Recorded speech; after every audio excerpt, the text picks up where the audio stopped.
कानपुर की सीसामऊ सीट से समाजवादी पार्टी ने पूर्व विधायक रहे इरफान सोलंकी की पत्नी नसीम सोलंकी का नाम घोषित कर दिया। नसीम जी, आपसे 2 मिनट बात करेंगे। आज तो आपकी घोषणा हुई है नाम की, आखिर इतना रोना क्यों, किस वजह से रो रही है? नहीं, अब अपने शोहर की याद आएगी अमृताई जी के लिए।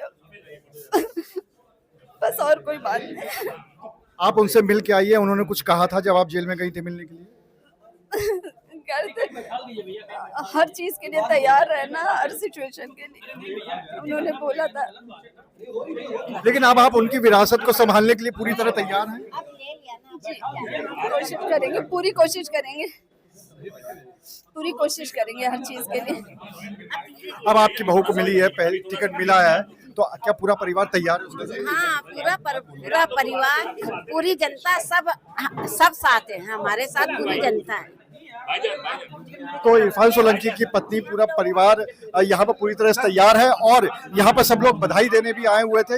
यहाँ पर जो विधायक हैं समाजवादी पार्टी के, वो भी बधाई देने आए हुए थे। हालांकि यहाँ पर जब मीडिया के सामने नसीम सोलंकी आई तो फक के रो पड़ी और उनका ये कहना था कि वो रो इसलिए रही हैं क्योंकि वो नहीं चाहती थी कि इरफान सोलंकी की जगह उनको लेनी पड़े, बल्कि वो खुद ही इस बात के लिए तैयार थे कि इरफान सोलंकी को राहत मिल जाएगी और उसके बाद वो खुद ही यहाँ पर चुनाव यहाँ पर आके वो खुद ही लड़ेंगे। लेकिन अगर ऐसा नहीं हो पाया, यहाँ पर और जो विधायक है इरफान समाजवादी पार्टी के, वो भी मौजूद हैं यहाँ पर, उनसे भी बात कर लेते हैं एक एक करके। यहाँ पे हसन रूमी हैं, समाजवादी पार्टी के विधायक। रूमी जी, यहाँ पे आखिरकार जैसा कि माना ही जा रहा था नसीम सोलंकी को टिकट मिल गई है, काफ़ी भावुक हो गई थी वो यहाँ पर, अब किस तरह की तैयारी? देखिए, जिस परिवार में लगातार पहले हाजी मुश्ताक सोलंकी रहे, उसके बाद इरफान सोलंकी रहे, और ये भावुकता का क्षण इसलिए था कि जिसका पति जेल में हो और जहाँ तक पत्नी को इस बात का एहसास है कि मेरे पति ने कोई गुनाह नहीं किया और जेल में है, सीसामऊ की आवाम ने लगातार जिस तरीके से इरफान के ऊपर भरोसा किया और जिताया, तो सीसामऊ की एक एक मतदाता जिन्होंने अपने विधायक को जिताया और उसको विधायक विन कर दिया गया उस विधानसभा को, तो मतदाता एक के साथ एक और लेके आ रहा है।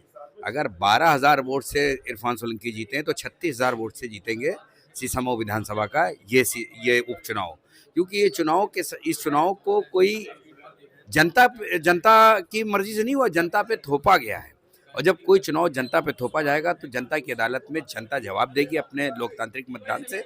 और मैंने आपसे कहा है कि 3 गुना वोट से हम ज़्यादा जीतेंगे और समाजवादी पार्टी ये सीट हमेशा थी है और रहेगी। लेकिन बीजेपी जिस तरह से तैयारी कर रही है, आप देख रहे हैं कि बड़े बड़े कद्दावर मंत्री, कद्दावर नेता, शायद कभी ऐसा देखने को नहीं मिला कि किसी विधानसभा चुनाव में इस तरह की पूरी फोर्स को झोंक दिया जाए, क्योंकि कहीं ना कहीं देखिए उनकी नाक का सवाल भी है, 22 सालों से उन्होंने जीत दर्ज नहीं कराई है, तो उसमें कितनी मुश्किलें आएंगी?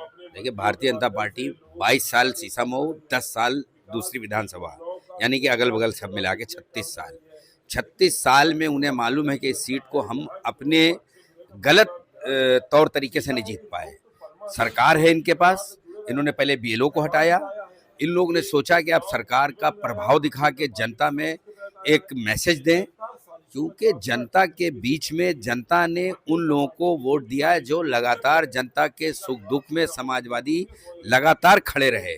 और जब जनता के सुख दुख में लगातार खड़े रहे तो जनता कहीं से भी विचलित नहीं है, और उन लोगों के पास न तो बूथ कमेटी है न वर्कर है, तो इसलिए एकदम पूरा फौज पाटा उतर आया। और हमारे पास 6 चुनाव का पूरा अनुभव है, 7वां चुनाव है मेरा ये।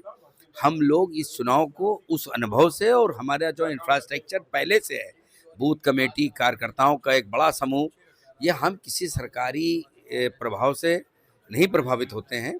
हमें ये संदेश देना और संदेश देने में हम लोग पूरी तरीके से कामयाब हैं और निश्चित रूप में ये चुनाव हम 36,000 वोट से जीतेंगे। बार बार मैं कह रहा हूँ, चाहे वो उप मुख्यमंत्री, मुख्यमंत्री और हो सकता प्रधानमंत्री जी भी आ जाएं, तो हम ये यकीन के साथ कह रहे हैं कि ये चुनाव हम जनता के बल पर, और जनता लड़ेगी चुनाव सीसामऊ विधानसभा का, और जनता एक के साथ 2 और वोट लाएगी। अभी तक मैं सोच रहा था 1, लेकिन 2 वोट और लाएगी और हम 36,000 वोट से इंशाल्लाह जीतेंगे चुनाव।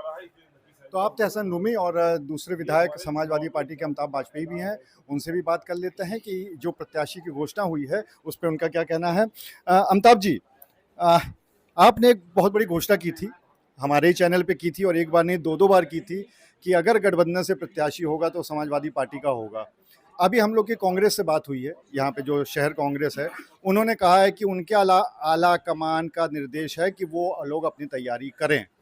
तो अब नसीम सोलंकी गठबंधन की प्रत्याशी हैं या समाजवादी पार्टी की प्रत्याशी?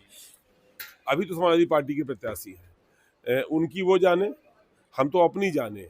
उनके यहाँ क्या बात हुई, राष्ट्रीय नेता तो किससे क्या बात हुई हमें नहीं मालूम, हमें अपनी मालूम है। हमारे नेता ने नसीम सोलंकी के नाम की घोषणा कर दी है। अब हम सब लोगों का कर्तव्य है, मैंने आपके चैनल पे कहा था हम लोग चेतक हैं, नेता के इशारे पर मुड़ जाते हैं। अब तो नेता ने घोषणा कर दी है तो सब बातें भूल के हम लोगों ने लाल गमछा धारण कर लिया है। लाल गमछा धारण करने का मतलब है कि हम लोग चुनाव के मैदान में आगाज कर चुके हैं, अब हम लोग पीछे मुड़ के देखने वाले नहीं हैं। इस गमछा का क्या राज है? ये आप लोगों ने पहले भी एक बार प्रदर्शन किया था, तब भी आपने ये गमछा लिया था, उसके बाद आज आपने नसीम जी को भी ये गमछा मेरे ख्याल से भेंट किया था। ये आखिर इस गमछा का राज क्या है?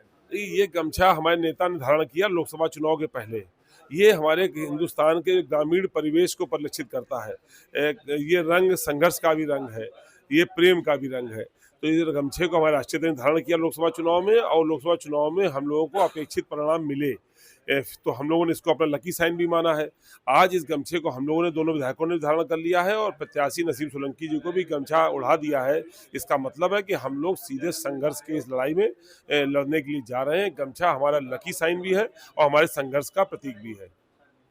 परिवार के एक सदस्य और भी हैं यहाँ पर हमारे साथ में, काफी सरताज भाई हैं, बहुत पुराने सदस्य हैं, बल्कि इतने पुराने हैं कि जब से इस सीट पर समाजवादी पार्टी चुनाव लड़ रही है और जीत रही है, तब से वो सिरमौर रहे हैं यहाँ पर हर चुनाव के, हर प्रत्याशी के। बल्कि ये कहा जा सकता है कि हाजी जी से लेकर अभी तक जितने भी प्रत्याशी हुए हैं इस परिवार से, वो सबके सिरमौर रहे हैं। सरताज जी, फिर से आपके ऊपर एक बार फिर जिम्मेदारी है।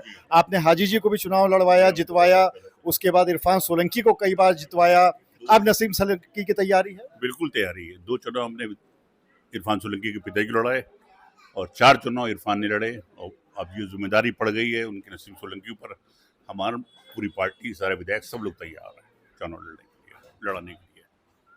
तो यहाँ पर पूरा जो पार्टी है, जो परिवार है, वो पूरी तरह से तैयार है। नसीम सोलंकी जी ने भी कह दिया कि हम तैयार हैं और ये उनके ऊपर जिम्मेदारी जो आई है उसको पूरी तरह निभाएंगे। दूसरी तरफ जो दोनों विधायक हैं वो भी तैयार हैं और सिर्फ इंतजार इस बात का हो रहा है कि अब उपचुनाव की घोषणा हो और यहाँ पर चुनाव हो, और उसके बाद फिर देखना होगा कि जनता किसके नाम पर ईवीएम दबाती है। अनुराग अग्रवाल, TV9, कानपुर।